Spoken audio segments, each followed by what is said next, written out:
നിറമടിച്ച് പൂർത്തിയാകാത്ത ചിത്രം പോലൊരു കെട്ടിടം ചൂണ്ടിക്കാട്ടി കുട്ടികൾ പറയും, ഞങ്ങളിനി ഇവിടെയാണ് പഠിക്കുന്നതെന്ന്.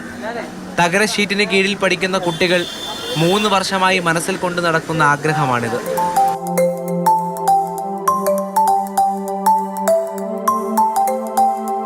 $56.5 ലക്ഷം ചിലവാക്കിയിട്ടും Attingal government model pre primary സ്കൂളിലെ പുതിയ കെട്ടിടത്തിന്റെ പണി പൂർത്തിയായിട്ടില്ല.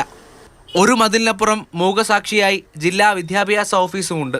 നമുക്കെല്ലാവർക്കും നൊസ്റ്റാൾജിയ അല്ലേ എല്ലാ സ്കൂളും. നമ്മൾ പഠിക്കുന്ന കലാലയത്തോട് നമുക്കൊരു അഭിനിവേശം ഉണ്ടാകത്തില്ല, ഒരു ആത്മാർത്ഥത, ഒരു ഉത്തരവാദിത്വമൊക്കെ ഉണ്ടാകത്തില്ലേ. അപ്പോൾ അത് തന്നെയാണ് ബഹുമാനപ്പെട്ട മന്ത്രി 2022 നേരിട്ട് ഇവിടെ വന്നിട്ട് അദ്ദേഹം ഈ കെട്ടിടത്തിൻ്റെ പണി ത്വരിതഗതിയിൽ പൂർത്തിയാക്കണം എന്നൊക്കെ പറഞ്ഞ് അദ്ദേഹം സ്കൂളിന് ഉറപ്പ് കൊടുക്കുകയായിരുന്നു. പക്ഷേ ഈ 2022 കഴിഞ്ഞു, ഇപ്പോൾ 25 ഈ സ്കൂൾ ഇതുവരെയും പൂർത്തിയായിട്ടില്ല.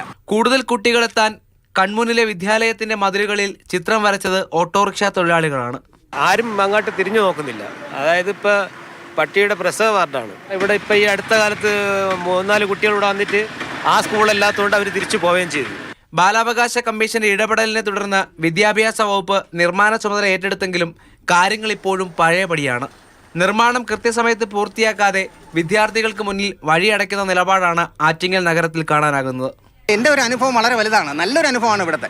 അപ്പോൾ അതുകൊണ്ട് ഞാൻ എൻ്റെ കുട്ടികളെയും ഇവിടെ ചേർക്കണമെന്നൊക്കെ ആഗ്രഹിച്ചിരുന്നു. പക്ഷേ പിന്നീട് ആലോചിച്ചപ്പോഴത്തേക്ക് ചൂട് കാലം വരുമ്പോഴത്തേക്ക് ഈ കെട്ടിടത്തിൽ ഷീറ്റ് ആയതുകൊണ്ട് തന്നെ അതിൻ്റെ ചൂട്, മാത്രമല്ല മഴ പെയ്തു കഴിഞ്ഞാൽ അസഹനീയമായ മഴ, അപ്പോൾ അതെല്ലാം കൂടെ കൊണ്ട് ആ കുട്ടികൾ, ഒരുപാട് കുട്ടികൾ കൊഴിഞ്ഞു പോകാൻ കാരണം അതാണ്. നിർമ്മാണം പൂർത്തിയാക്കാൻ ആവശ്യമായ 19 ലക്ഷം രൂപ കൂടി പാസാക്കി പൊതുമരാമത്ത് വകുപ്പിന് കൈമാറിയിട്ടുണ്ടെന്നാണ് വിദ്യാഭ്യാസ വകുപ്പിന്റെ വിശദീകരണം.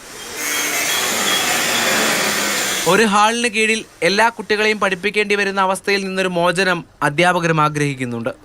കുട്ടികൾക്കായി തുറന്നു കിടക്കേണ്ട പ്രധാന വഴി താൽക്കാലികമായി അടഞ്ഞു കിടക്കുകയാണ്. ഈണത്തിൽ പാഠഭാഗങ്ങൾ ഏറ്റുപാടേണ്ട ക്ലാസ് മുറികൾ അടഞ്ഞു കിടക്കുകയാണ്.